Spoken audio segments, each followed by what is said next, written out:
Jimmy Failla, July 4th reminder. This promise makes us greatest country in the world.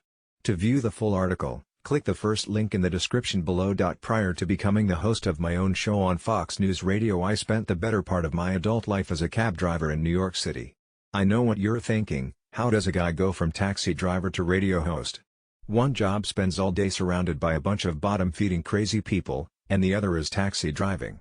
I'm not entirely sure how I was able to make the jump, but one of the main reasons why was because I live in the greatest country in the world, a place where everyone has the freedom to work as hard as they want to go as far as they want. A place where your attitude truly defines your experience in life, regardless of color or creed. I heard this a lot as a kid, but it didn't register until it was explained to me by a Nigerian-born cabbie we called Big O, who was one of 100 drivers in my garage who'd immigrated here from around the world. Men and women who'd fled various levels of hostility in their home countries that make our current climate seem like an ice cream social.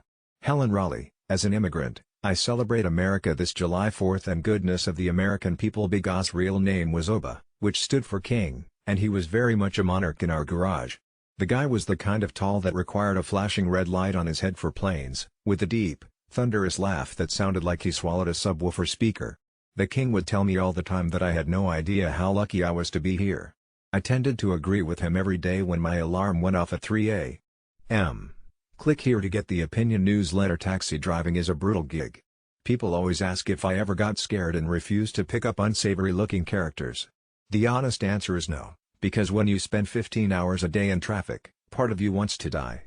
Seriously, if I didn't pick you up in my cab, it's probably because you didn't look dangerous enough. Yet each night I'd return my war-torn Ford Crown Victoria. To view the full article, click the first link in the description below.